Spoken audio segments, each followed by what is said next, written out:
The alarm bells rang across Station Kepler 7 at exactly 0600 hours. Jake Morrison opened his eyes and sat up in his narrow bunk. Around him, other recruits from a dozen different worlds were doing the same thing. Some moved quickly, others took their time. Jake just watched and learned. The human barracks were smaller than the others because there were only 12 humans in this training group. Most of the other species had sent 30 or 40 recruits each. Jake did not mind. He preferred quiet spaces anyway. "Move it, move it, move it!" The voice belonged to Sergeant Krill, a short but loud creature with 6 legs and bright orange skin. His species came from a high-gravity world where everything moved fast.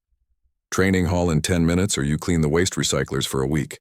Jake pulled on his standard-issue training uniform. The material felt strange against his skin. It was designed to work for many different body types, so it fit nobody perfectly. He laced up his boots and walked toward the door with the others. The corridors of Station Kepler 7 were wide and tall. They had to be. Some of the species here stood 12 feet high. Others were so wide they needed extra space to move. Jake felt small walking among them, but he did not let it bother him. Being small had advantages too. The training hall was enormous. The ceiling disappeared into shadows high above. The floor was made of some kind of metal that could change its surface. Right now it was smooth, but Jake had heard it could become rough, soft, or even liquid depending on what kind of training they were doing. Commander Zixthara stood in the center of the hall. He was the tallest being Jake had ever seen in person. His skin looked like it was made of blue-green crystal that caught the light and threw it back in sharp flashes. 4 powerful arms hung at his sides. Each arm was thicker than Jake's entire torso. The commander's voice was deep and carried easily across the huge space. "Welcome to your first day of real training. Some of you think you are warriors already. You are wrong. Some of you think your species makes you strong. You are wrong. Some of you think you will survive this program. Most of you are wrong about that too." Jake stood with the other humans toward the back of the group. He counted the different species around him. The granite. People looked like they were carved from stone. Their skin was gray and rough, and when they moved, Jake could hear small rocks grinding together. There were 8 of them, all built like mountains. The Zephyrians were the opposite. They were tall and thin with long arms and legs. Their skin was pale blue and seemed to move like water even when they stood still. Jake had read that they came from a world with very light gravity and constant wind. They could run faster than almost any other species. Near the front stood 3 beings that looked like they were made of metal and wires. These were the Cerebral Collective. They shared one mind between them, but had 3 bodies. Their heads were large and round with glowing panels where eyes should be. Jake found them the most interesting to watch because they moved in perfect sync with each other. "Today we begin with basic physical assessment," Commander Zixthara announced. "Each species has different strengths. Each species has different weaknesses. I will learn what you can do. More importantly, I will learn what you cannot do." The commander walked over to a wall panel and pressed several buttons. The floor of the training hall began to change. Sections rose up to form obstacles. Others sank down to create pits. Equipment dropped from the ceiling on thick cables. In just a few minutes, the smooth floor had become a complex course filled with challenges. "Strength test first," the commander said. He pointed to a section where heavy weights hung from metal frames. "Granite recruits, you go first. Show these others what real strength looks like." The 8 stone-like beings moved forward. Jake watched as they began lifting weights that would have crushed him flat. The smallest weight they used was bigger than Jake himself. They lifted these massive objects over their heads like they weighed nothing at all. One of the granite recruits, who the others called Stone Fist, lifted a weight so heavy that the metal frame holding it began to bend. The other recruits made sounds of amazement. Commander Zixthara nodded with approval. "Good. Now speed test. Zephyrians, your turn." The pale blue beings moved to a section of the course that had been set up like a racetrack. When the commander gave the signal, they began to run. Jake had never seen anything move so fast. They were just blurs of blue motion racing around the track. The fastest one completed the course in less than 30 seconds. Jake did the math in his head. That Zephyrian had been running at almost 60 miles per hour for the entire course, without slowing down. Acceptable, the commander said. Mental processing test, cerebral collective. Demonstrate your abilities. The three metal beings moved to a station covered with lights, buttons, and screens. Complex patterns began flashing on the displays. The three beings worked together, their hands moving so fast they were hard to follow. They solved puzzle after puzzle, each one more difficult than the last. Jake could not even understand what most of the problems were asking. Adequate, Commander Zix Thera said. He turned his attention to the remaining groups. There were recruits from 6 other species, each with their own special abilities. Some could breathe underwater for hours. Others could see in complete darkness. A few could climb smooth walls like insects. Finally, the commander's 4 eyes focused on the small group of humans standing at the back. Deathworlders, he said, and Jake heard something like disgust in his voice. The species that thinks tools and tricks make up for physical weakness. Show me what Earth's representatives can do. Jake and the other humans moved forward. He could feel all the other recruits watching them. Some looked curious. Others looked like they felt sorry for the humans. A few looked like they were trying not to laugh. The human group included people from different parts of Earth. There was Lisa from Canada, who had been a mountain climber before joining the program. Carlos from Mexico had been a professional athlete. Amy from Australia had been a military engineer. All of them looked strong and capable to Jake, but he knew they would seem weak compared to beings who could lift trucks or run faster than cars. Begin. With strength test, Commander Zix Thera ordered. The humans moved to the weight section. The smallest weights available were still much heavier than what most humans could lift, but they managed. Lisa was able to lift more than Jake expected. Carlos surprised everyone by lifting almost as much as some of the smaller alien recruits. But compared to the granite people, they looked like children playing with toys. Speed test, the commander said next. Jake and the others ran the track. They were faster than Jake had expected them to be, but much slower than the Zephyrians. When Jake finished the course, he was breathing hard but not exhausted. He noticed the commander watching him carefully. Mental test. The humans moved to the puzzle station. They did well, solving most of the problems correctly, but they worked much slower than the cerebral collective. Jake found the puzzles interesting rather than difficult, but he could see that some of his fellow humans were struggling. When all the tests were complete, Commander Zix Thera stood in the center of the hall again. Results are as expected, he announced. Each species excels in their area of natural advantage. Each species fails in areas where they are naturally weak. This is normal. This is predictable. His 4 eyes swept over the group and stopped on the humans. Some species, however, show no particular strength in any area. They are average at everything and excellent at nothing. These species usually do not survive military training. Jake felt the weight of that statement, but it did not worry him. He had learned long ago that there was more to any situation than what appeared on the surface. These tests measured what the aliens expected to see, but Jake suspected they were not measuring the right things. Commander Zix Thera dismissed the group for the day. As the recruits filed out of the training hall, Jake heard conversations in a dozen different languages. Most were discussing their performance or comparing their abilities to others. Jake walked quietly back to the human barracks. He had a lot to think about. The commander clearly believed humans were the weakest species in the program. The other recruits seemed to agree. Even some of the humans looked discouraged. But Jake had noticed something during the tests that he did not think anyone else had seen. While the other species had pushed themselves to their absolute limits trying to show off their maximum abilities, the humans had performed well within their comfortable range. They had not even begun to work hard yet. Jake smiled to himself as he reached his bunk. Tomorrow would be more interesting.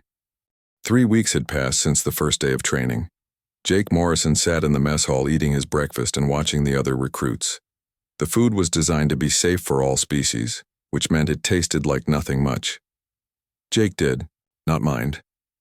He had eaten worse things during his time in Earth's military. At the table next to him, 4 granite recruits were discussing their morning workout. They spoke in their native language, which sounded like rocks being crushed together. Jake had learned to understand a few words. They were talking about how much weight they had lifted and comparing their strength to each other. Across the hall, the Zephyrians sat together at a table that was taller than the others. Their long legs needed the extra space. They were talking about their speed runs from yesterday. One of them had broken the station record for the obstacle course. The others were congratulating him. Jake finished his meal and stood up to leave. As he walked past the Cerebral Collective table, one of the 3 beings looked at him. It's glowing. Eye panels flickered in a pattern that Jake had learned meant curiosity. Human Jake Morrison, it said in a voice that sounded like it came from a computer. Your performance metrics remain consistent across all training categories. This is unusual. Jake stopped walking. Unusual how? Most species show improvement in areas of natural strength and decline in areas of natural weakness over time. You show steady performance in all areas with no significant variation. Our collective mind finds this interesting. Maybe I am just consistent, Jake said. Perhaps. Or perhaps you are not performing at maximum capacity. The being's eye panels flickered again. We will continue to observe. Jake nodded and continued walking. The Cerebral Collective was smart, but they still thought in terms of maximum capacity and performance metrics. They did not understand that humans approached training differently than other species. The training hall was already busy when Jake arrived. Commander Zixathara stood in the center as always, his crystal skin reflecting the bright lights from above. Today the floor had been configured for combat training. Padded mats covered most of the surface and various weapons hung from racks along the walls. Today we learn real fighting, the commander announced. Not strength tests or speed tests. Real combat between real opponents. You will fight each other. You will learn who is strong and who is weak. Jake saw several recruits straighten up with excitement. The granite people looked especially eager. Combat was something they understood well. Their homeworld was a dangerous place where fighting was a way of life. We begin with hand-to-hand combat, Commander Zixathara continued. No weapons, no technology. Just natural abilities against natural abilities. He pointed to one of the granite recruits. Thrawn, you will fight first. Thrawn was the largest of the granite people. He stood almost 9 feet tall and was built like a walking mountain. His stone-like skin was darker than the others, and Jake could see old battle scars carved into his rocky surface. Choose your opponent, the commander said. Thrawn looked around the hall. His eyes passed over the other granite recruits, the Zephyrians, and the various alien species. Then his gaze stopped on the humans. A sound like grinding rocks came from his throat. Jake realized it was laughter. I choose the human, Thrawn said, pointing directly at Jake. The small one who thinks he is a warrior. Jake felt every eye in the hall turn toward him. He had expected this would happen eventually. The other species wanted to test themselves against the humans, and Jake was an obvious target. He was not the biggest or strongest human in the group, which made him seem like an easy victory. Very well, Commander Zixathara said. Jake thought he heard satisfaction in the alien's voice. Human Jake Morrison. Step forward. Jake walked to the center of the mat. Thrawn was waiting for him, flexing his massive arms. The size difference was almost comical.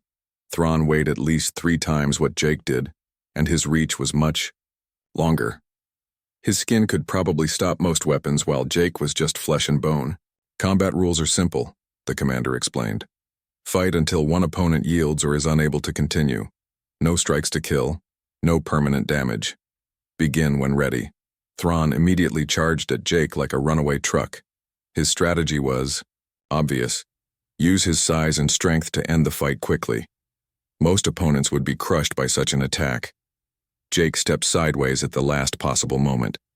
Thrawn's massive fist passed through the air where Jake's head had been a split second before. The granite warrior's momentum carried him forward, and Jake helped him along with a gentle push in the right direction. Thrawn stumbled, but did not fall. He turned around with anger in his small stone eyes. "Stand still and fight like a warrior." I am fighting," Jake replied calmly. "This is how humans fight." Thrawn charged again, this time swinging both arms in wide arcs to prevent Jake from dodging. Jake ducked under the first swing and stepped inside Thrawn's reach. For a moment he was very close to the massive alien, close enough to see the details of his rocky skin. Jake reached up and touched a specific spot on Thrawn's shoulder. It looked like a casual gesture, almost friendly. But Thrawn's left arm suddenly stopped working properly. The granite warrior looked confused as his arm hung limp at his side. "What did you do?" Thrawn demanded. "Pressure point," Jake explained. "Your nervous system runs along predictable paths. Apply pressure in the right place and you can disrupt the signals." He touched another spot on Thrawn's neck. The big alien's right arm went numb too. Commander Zixathera stepped closer to observe. His four eyes were focused intently on Jake. "Explain this technique." "Most species have similar nerve structures," Jake said, still standing next to the confused Thrawn. "Humans study anatomy. We learn where the weak points are. It does not matter how strong someone is if you can turn off their muscles." Thrawn tried to grab Jake with his teeth, but Jake simply stepped away. The granite warrior was helpless with both arms disabled. After a few moments of struggle, he admitted defeat. "I yield," Thrawn said, his voice full of frustration. Jake touched the pressure points again, and Thrawn's arms regained their function. The big alien flexed his fingers experimentally, making sure everything worked properly. "Interesting," Commander Zixathera said. "But this was luck. Pressure points work on some species but not others. Choose another opponent, human.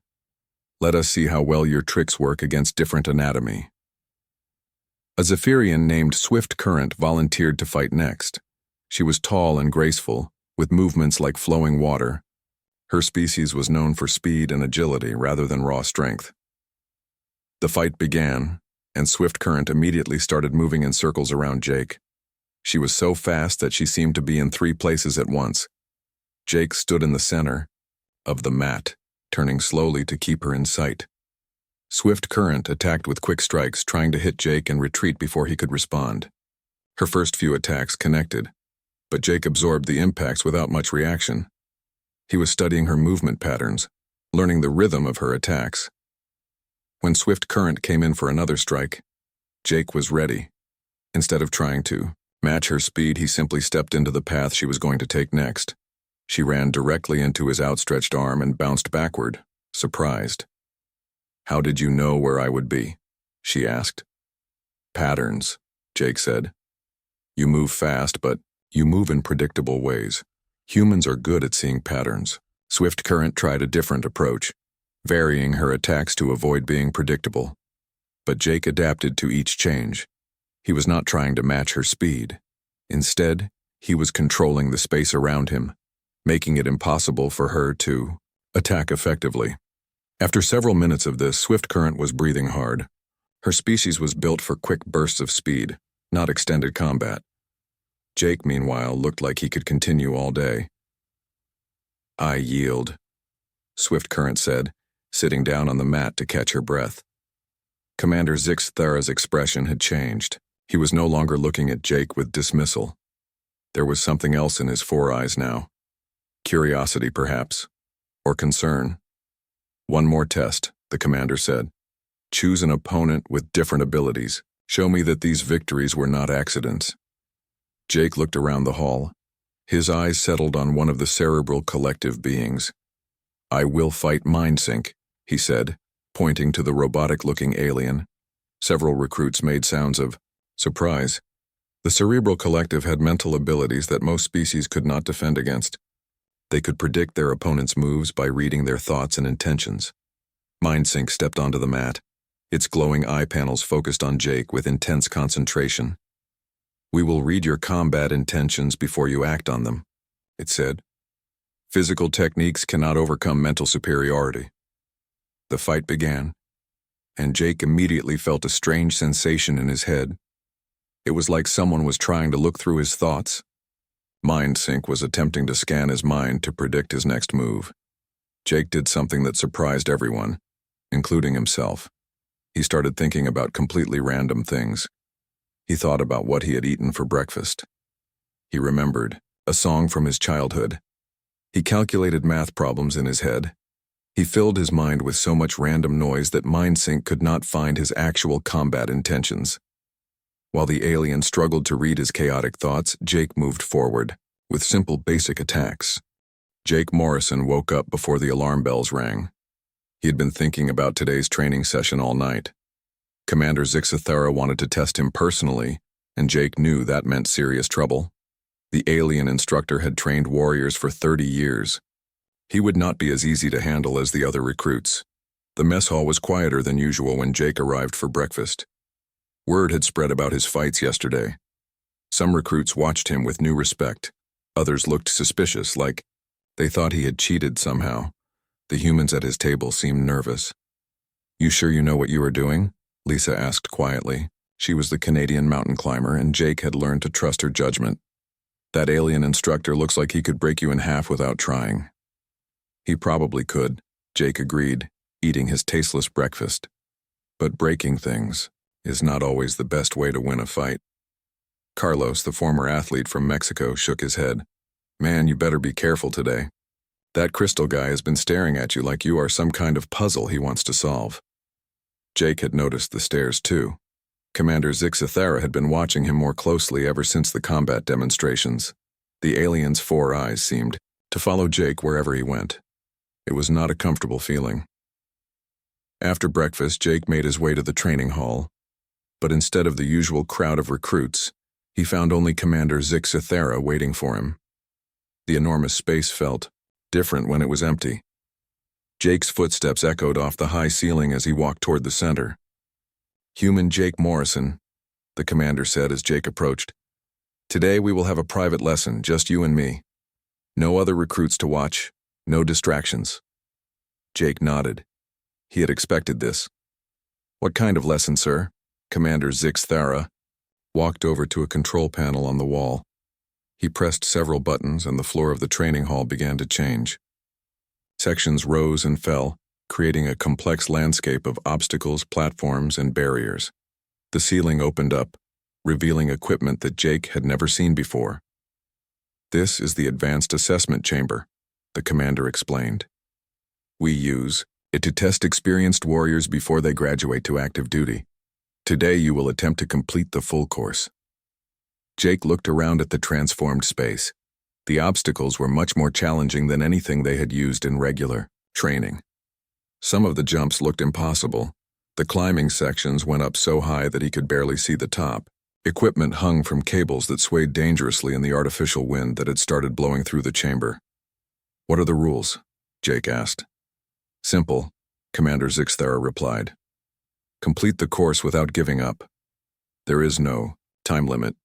There are no restrictions on how you solve each challenge. The only requirement is that you finish." The commander walked over to another control panel. "I will be adjusting the environmental conditions as you progress. Gravity, atmosphere, temperature, and other factors will change to simulate different combat situations. This course has defeated warriors from every species in the galaxy." Jake felt a knot form in his stomach.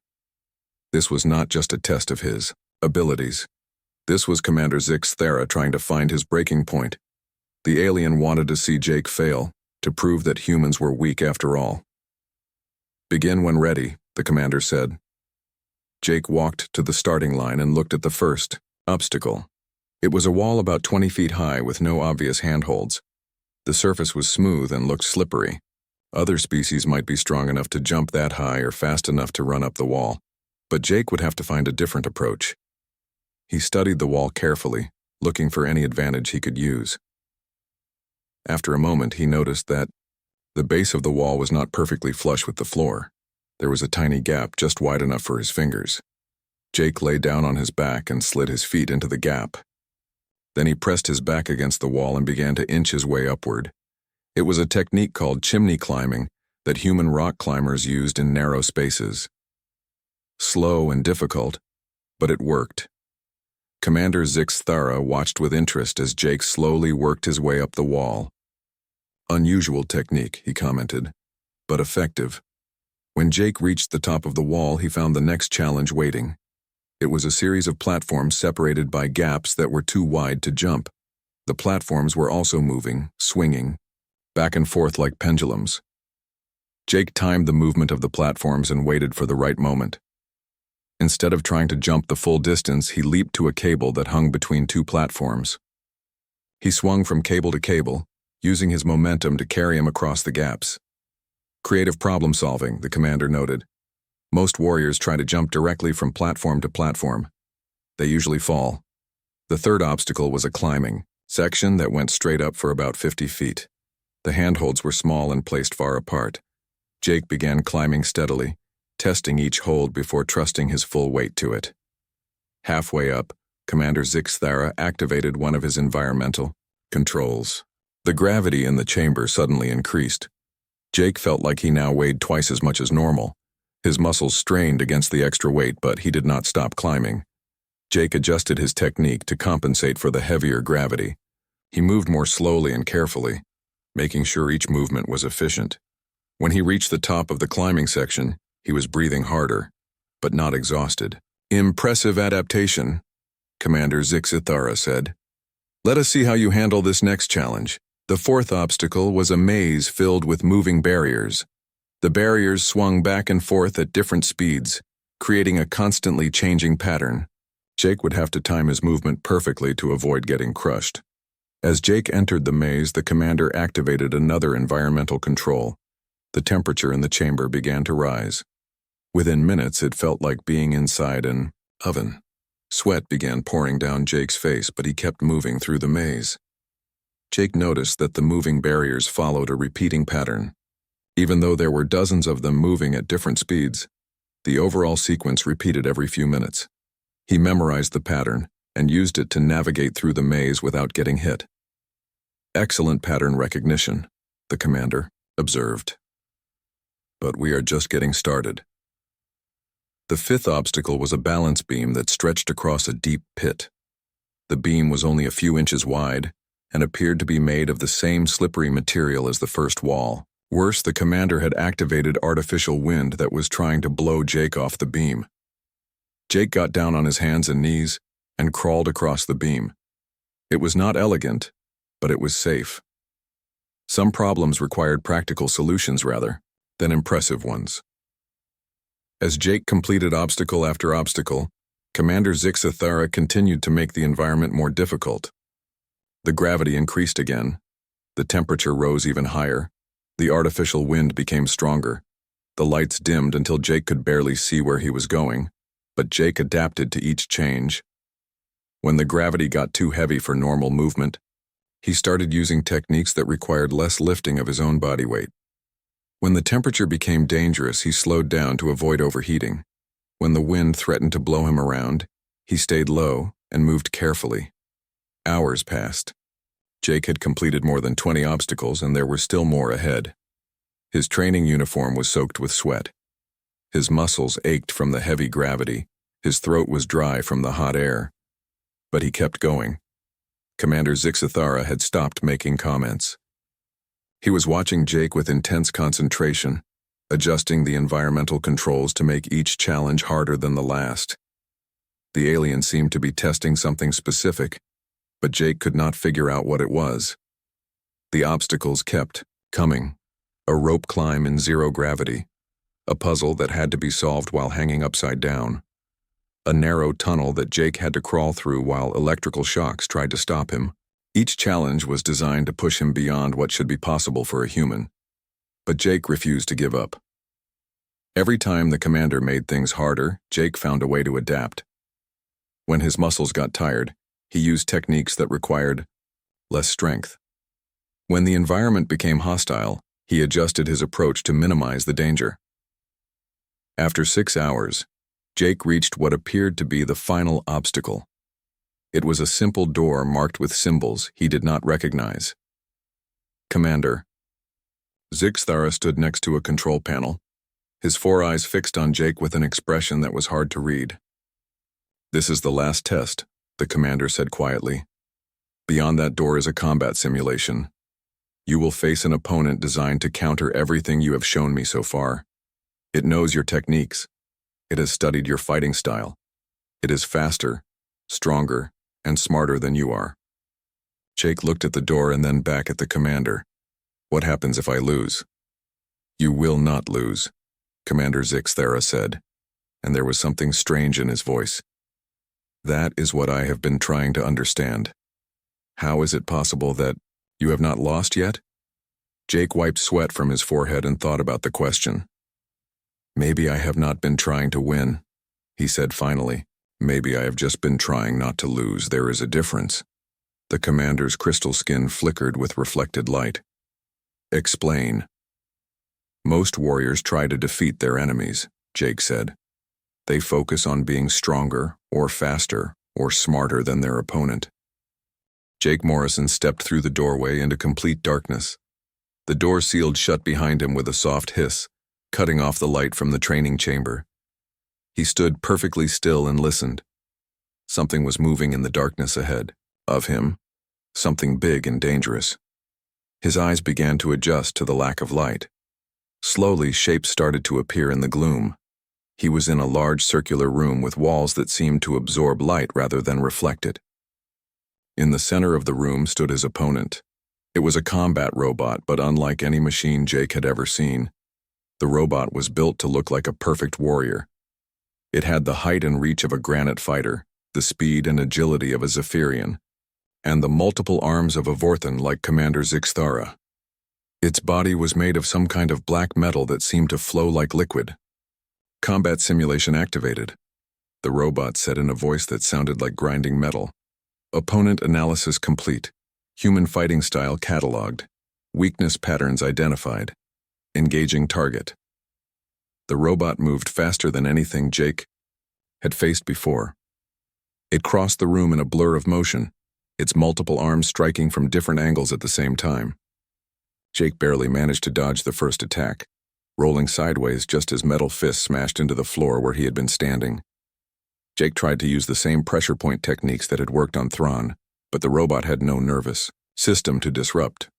He attempted to confuse it with random thoughts like he had done with MindSync, but machines could not read minds anyway. Every advantage he had used against living opponents was useless here. The robot pressed its attack, forcing Jake to retreat around the edge of the room. Its strikes were perfectly calculated, leaving no openings for counterattack. It had studied every move Jake had made during his fights with the other recruits. It knew exactly how he moved, how he thought, and how he fought. Jake realized that Commander Zixthara had created the perfect test. This robot was designed to prove that human techniques only worked because other species had not been prepared for them. Against an opponent that knew all his tricks, Jake was supposed to lose quickly and decisively. For the first time since arriving at the academy, Jake found himself in real danger. The robot's attacks were getting closer to connecting. Its metal fists passed inches from his head with each strike. He could feel the wind from its movements as it tried to crush him. Jake dodged another flurry of attacks and backed against the far wall. The robot advanced slowly, confident that its prey was trapped. Its optical sensors glowed red in the darkness as it prepared to deliver a finishing blow. Surrender is acceptable, the robot announced. Combat simulation can be terminated at any time. Jake looked at the machine and made a decision that would change everything. He had been holding back for weeks, trying not to reveal what humans were really capable of. But now he was alone in a dark room with no witnesses except Commander Zixthara, who was watching through cameras from the safety of the training chamber. It was time to stop pretending. Jake began to stretch. It seemed like a strange thing to do in the middle of a fight. But Jake had learned long ago that preparation was everything. He rolled his shoulders and loosened his neck muscles. He stretched his arms and rotated his wrists. He took deep breaths and let his body remember what it felt like to move without restrictions. The robot paused, confused by this unexpected behavior. Its programming had not prepared it for an opponent who stopped fighting to exercise. Explain current action, the robot demanded. Combat continues. Surrender or engage. I am engaging, Jake said quietly. I am just getting ready first. Jake continued his stretching routine. He bent forward and touched his toes, feeling his spine decompress after hours of fighting in heavy gravity. He stretched his legs and hips, preparing them for movements that would require full flexibility. He rotated his joints through their complete range of motion, checking that everything was working properly. As he stretched, Jake felt his body changing. The careful control he had maintained for weeks began to slip away. His heartbeat slowed down instead of speeding up. His breathing became deeper and more regular. His muscles relaxed, even though he was about to fight for his life. Commander Zixthara's voice came through speakers hidden in the walls. "Human, what are you doing? The combat simulation is active. You should be fighting or surrendering." "I am preparing to fight," Jake replied, still stretching. "Humans do not fight at full capacity without proper preparation. It is dangerous." "Dangerous? To who?" the commander asked. Jake finished his stretching routine and stood up straight. He looked directly at one of the cameras he knew was watching him. Dangerous to everyone. The change in Jake was subtle, but unmistakable. He moved differently now, like a predator that had been hiding among prey. His casual, friendly demeanor had been replaced by something calm and focused and utterly without mercy. The robot's sensors detected the change immediately. Its threat assessment systems began flashing warnings as they tried to analyze Jake's new movement patterns. Whatever it was seeing did not match any known human capabilities.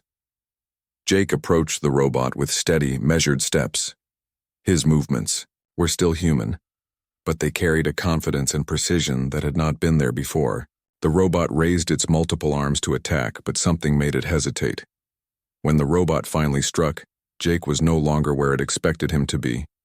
He had moved just far enough to avoid the attack while staying close enough to counter. His response was a simple punch to the robot's center mass, but the impact sent the machine sliding backward across the floor. The robot's damage sensors registered significant structural stress from what should have been a relatively weak attack. It analyzed the force vectors and concluded that its sensors must be malfunctioning. Humans were not capable of generating that much power. Jake pressed his advantage, moving in close before the robot could recover. He struck again, this time targeting specific joints and connection points. Each hit was precise and devastating, designed to cause maximum damage with minimum effort. The robot tried to adapt its fighting style to counter Jake's new approach, but it was like trying to fight a completely different species. The calm, defensive human it had been programmed to defeat had been replaced by something that moved like liquid violence. Jake's attacks came from impossible angles. He twisted and bent his body in ways that should have been anatomically impossible, striking from positions that the robot's programming insisted could not exist. His joints seemed to have far more flexibility than any human should possess. More disturbing was the way Jake absorbed damage. The robot managed to land several hits that should have broken human bones, but Jake simply adjusted his position to redirect the force. He moved with impacts instead of against them, turning potentially crippling blows into glancing strikes. Commander Zixthara watched from the observation chamber with growing amazement and horror. The biomonitors tracking Jake's vital signs were displaying readings that made no sense. His heart rate had actually decreased since the fight began. His stress hormones were lower than they had been during normal training. His muscle tension indicated that he was operating well within his comfortable limits. The robot, meanwhile, was being systematically destroyed. Jake had identified every weakness in its design and was exploiting them methodically. He pulled cables, loose with precise grip strength that should have been impossible for his muscle mass. He struck armor plates at exact angles that caused them to crack and fall away. "Impossible," Commander Zixthara whispered, staring at the displays. "The force measurements are wrong. Humans cannot hit that hard." But the evidence was undeniable. Jake was hitting harder than the Granite Warriors. He was moving faster than seemed possible for his body structure. His flexibility exceeded what the medical databases said was physically achievable for human anatomy. The robot made one final, desperate attack, using all of its remaining systems in a coordinated assault. Multiple arms struck from different directions, while built-in weapon systems activated to provide covering fire. Jake moved through the attack like it was happening in slow motion. He ducked under one arm while catching another and using it to redirect a third. He twisted away from the weapon's fire and somehow ended up behind the robot, despite starting in front of it. His final strike was almost gentle by comparison to what had come before. Jake simply reached out and touched a specific point on the robot's back. There was a soft click, and all of the machine's systems shut down simultaneously. It toppled forward and crashed to the floor, completely disabled. Jake stood over the wreckage, barely breathing hard. The transformation that had occurred during the fight was already beginning to reverse. His movements became more casual and relaxed. The predatory focus faded from his eyes, replaced by his usual calm expression. "Combat simulation complete," he announced to the cameras. "Request permission to return to barracks." Commander Zixthara did not respond immediately. He was staring at the sensor readings, trying to understand what he had just witnessed. According to every measurement system in the facility, Jake Morrison had just demonstrated physical capabilities that exceeded what should be possible for his species. The most disturbing part was the biomonitor data. Jake Morrison sat in a chair that was too big for him in Commander Zixthara's office. The room was designed for the tall alien instructor, so everything felt oversized. Jake's feet did not quite touch the floor, and the desk between him and the commander was almost at eye level. Commander Zixthara paced back and forth behind his desk, his forearms moving in agitated gestures. His crystal skin was flickering with different colors. Something Jake had learned meant the alien was deeply disturbed about something.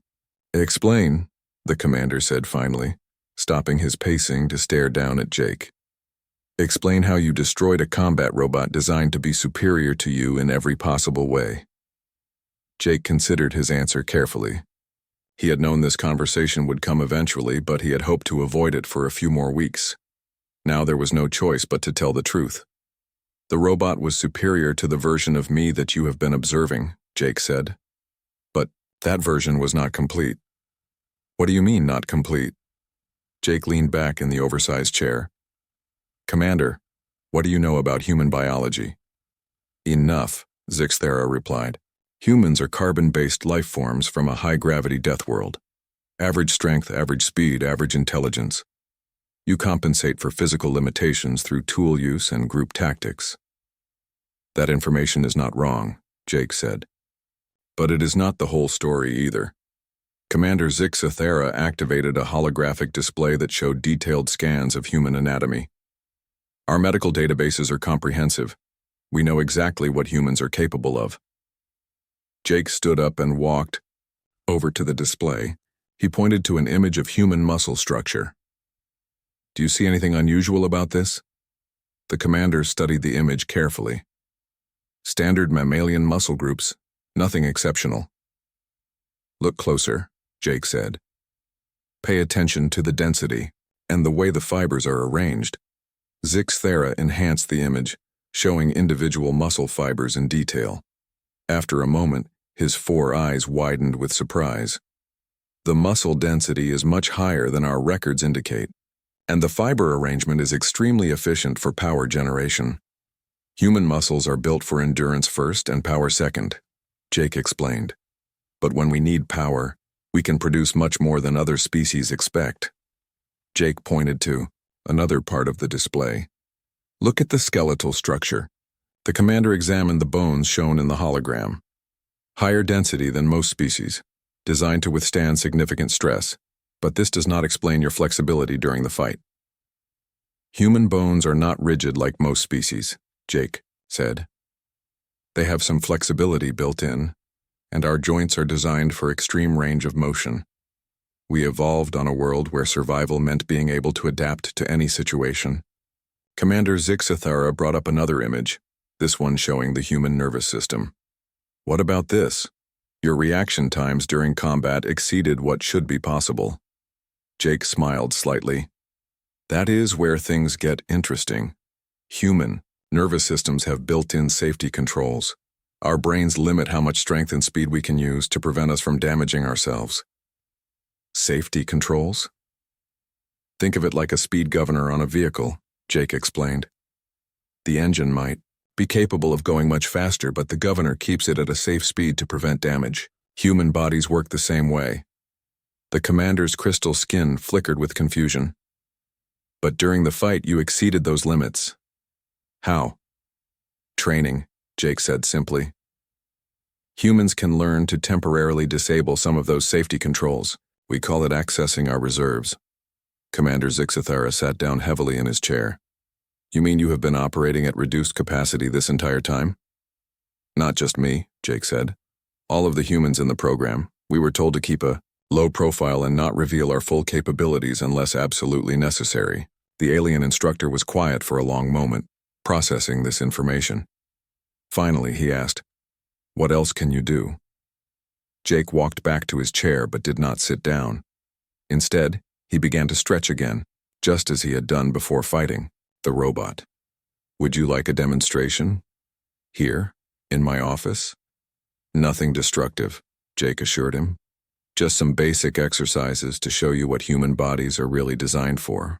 Commander Zixathara nodded, his curiosity overcoming his caution. Jake began with simple movements, but even these were different from what the commander had seen before. Jake's joints bent and twisted in ways that seemed to violate basic anatomy. His spine curved and flexed like it was made of liquid rather than bone. His arms and legs moved through ranges of motion that should have torn muscles and damaged tendons. Impossible, the commander whispered. The joint articulation alone exceeds every known biological model. Jake continued his demonstration, showing how human bodies could compress and expand, twist and bend, adapt to spaces that seemed too small and reach distances that seemed too far. Each movement was controlled and precise, showing that this was not random flexibility but trained capability. Human children learn these movements naturally, Jake explained as he moved. We call it playing, but it is really training for survival. Human bodies are designed to fit through any space large enough for our head, to climb any surface with handholds, to run on any terrain. Commander Zixathara watched in fascination as Jake demonstrated movements that would have been impossible for any other species he knew. This is why you performed so well in the assessment course. You were not overcoming the obstacles, you were simply using your natural capabilities. Exactly, Jake said, finishing his stretching routine. What seemed difficult to you was easy, for me, because human bodies are designed for that kind of challenge. The commander activated his recording systems. Show me more. Show me what else humans can do. Jake looked around the office, calculating space and distances. I would need more room for a full demonstration, and I would need to be more careful about safety. Safety for who? For everyone else on the station, Jake replied seriously. Commander, there is something you need to understand about humans. The capabilities I have shown you so far are what we call normal reserves. They are what any healthy human can access with proper training. Commander Zixathara leaned forward in his chair. There is more? Much more, Jake confirmed. In true emergency situations, when survival is at stake, humans can access what we call emergency reserves. Strength increases by 3 to 5 times, normal levels, speed doubles or triples. Pain tolerance becomes almost absolute. Reaction times approach the theoretical limits of neural transmission.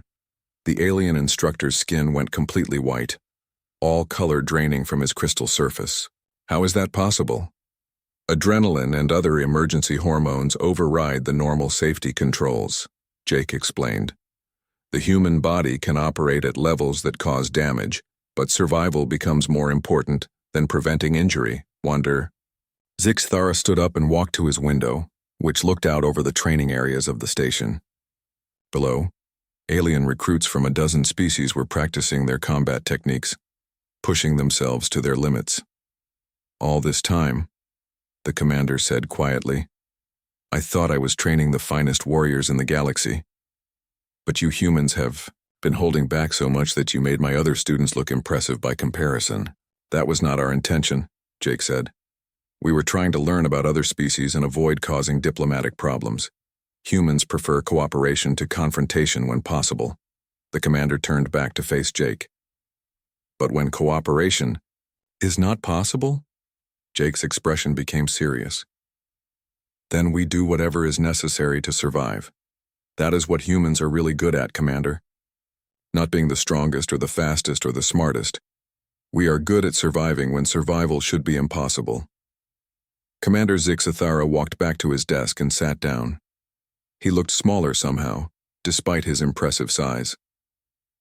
I have been training warriors for 30 years. I thought I understood combat and strength and what it meant to be a fighter. You do understand those things, Jake said. You have taught me a great deal about technique and strategy, but you have been thinking about fighting as a test of maximum capability. Humans think about fighting as a test of endurance and adaptation. The commander was quiet for several minutes, staring at the holographic displays that still showed human anatomy. Finally, he looked up at Jake with an expression that might have been respect. I have a proposal, he said. I want you to teach the other instructors about human capabilities. Not just physical abilities, but training methods and tactical approaches. We have much to learn from your species. Jake nodded. I would be happy to help, but I should warn you about one thing. What? Once the other species learn what humans can really do, they may decide we are too dangerous to have as allies. Jake's expression was calm, but there was something serious in his voice. Some species prefer enemies they can understand. Commander Zixthara considered this carefully. And if that happens? Jake shrugged. Then humans will adapt. We always do. That is what we are good at. The alien instructor stared at Jake for a long moment, realizing that this quiet, polite human represented something far more dangerous than he had ever imagined. Not because humans were violent or aggressive, but because they were so remarkably good at surviving anything the universe could throw at them.